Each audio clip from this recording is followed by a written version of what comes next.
Votre chronique consacrée à la bande dessinée, et oui, vous ne rêvez pas, c'est tous les matins sur Radio J en exclusivité avec Didier Passamonique. Bonjour Didier. Bonjour Ilana. Et également ce matin, Pierre Gary qui est avec nous. Bonjour Pierre. Bonjour Ilana.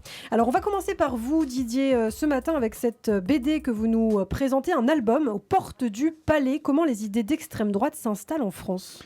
Ben oui, et c'est fait par la rédaction de Mediapart, Lucie Delaporte, Marine Turchi, et de la revue dessinée, Baptiste Boutier et Hervé Bourris au dessin. Donc c'est un album de circonstances évidemment, puisque à chaque élection présidentielle, il y a des BD de ce genre qui surgissent et qui sont parfois d'énormes succès. Je pense à La Face Carchée de Sarkozy, de Philippe Cohen, Richard Malka et Riss en 2007. On avait frisé 200 000.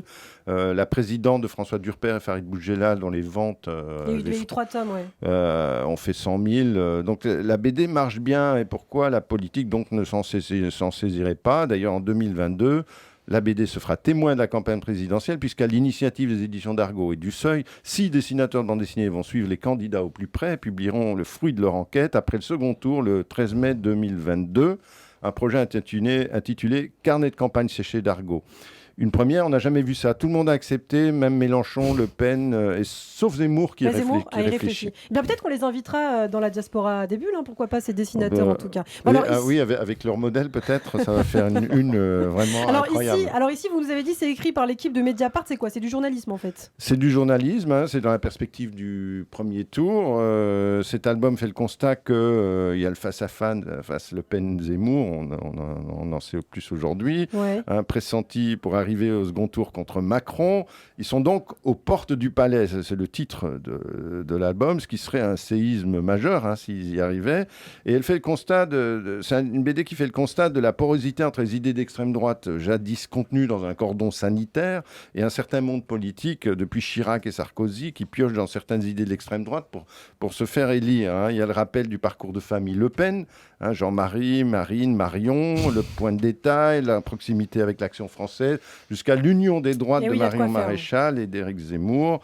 Sont détaillées les contradictions du programme politique de Marine Le Pen et le Frexit de Florian Philippot, la diabolisation actuelle très opportuniste d'une candidate qui est admirative des thèses du professeur Raoult en pleine pandémie quand même, et puis déboule Zemmour, soutenu par la famille Bolloré, un journaliste politique devenu candidat, etc. On connaît.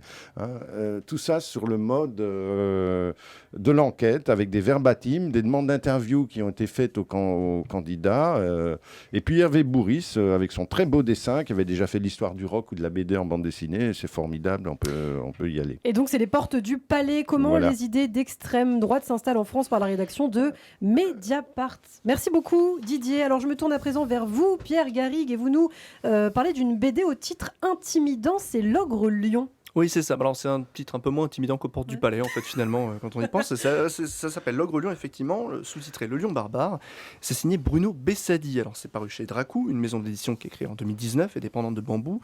Je vous en avais déjà parlé sur Radio J, puisque j'avais parlé des aventures de la petite Elfie. Oui, absolument, on s'en souvient. C'était une BD jeunesse. Alors, L'Ogre Lion, ça fait quand même difficilement BD jeunesse. Oui, alors effectivement, ça, là, on n'est pas vraiment sur une BD à conseiller aux plus jeunes, parce qu'il serait facile de se laisser tenter par l'animorphisme des personnages. C'est tous des animaux. C'est un monde peuplé d'animaux, régi par des rapports de force entre des prédateurs carnivores et puis des gentils petits herbivores. Alors on est assez loin du Roi Lion, je préfère vous le dire tout de suite, parce que les premières inspirations de Bruno Bessadi, c'est Conan le Barbare et Thorgal, donc des gros muscles.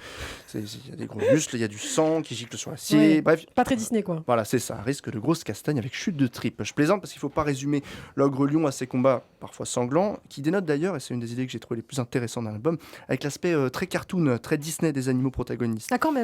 Oui, en fait c'est très mignon parce que par exemple il y a une petite souris, on se dit c'est cool, c'est une petite souris, c'est Mimi, c'est Cendrillon, pas du tout, c'est une guerrière hors pair, elle s'appelle Crèveuil, elle craint qu'une seule chose, c'est mourir d'une crise cardiaque plutôt que l'arme à la main sur le champ de bataille.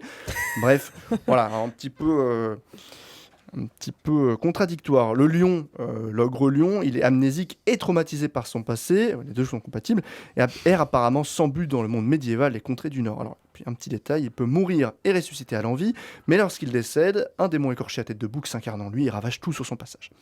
Peut-être sa rencontre avec le gentil petit cabri Wilt lui permettra-t-elle de dompter sa sauvagerie et de monter sur le trône des contrées du Sud. Alors pour conclure, c'est quand même une ambiance très Game of Thrones d'ailleurs. Oui, tout à fait. Alors même si Bessadi s'en défend, parce que lui, vraiment, il tenait plutôt à cet aspect Conan le barbare. Il faut dire que l'Ogre Lion, ce qui est prévu en 3 tomes, et c'est un projet qui mûrit depuis 2008. Entre-temps, Bruno Bessadi, il a participé à pas mal de séries de fantasy, de SF. Il a fondé un espace de travail à Marseille qui s'appelle le Zarm Atelier. Et c'est un excellent dessinateur qui est passionné par son scénario. Et puis il y a un autre bon point, c'est qu'une partie de son univers semble inspirée de mythes nord-africains. Et ne serait-ce parce qu'on ne voit pas ça tous les jours en BD fantasy, qui reste très centré sur les légendes celtiques et nordiques. À mon avis, l'Ogre Lion vaut le détour. Eh bien, merci beaucoup de nous le faire découvrir, Pierre Garrigue. Merci beaucoup, messieurs. Je vous retrouve très bientôt sur Radio J.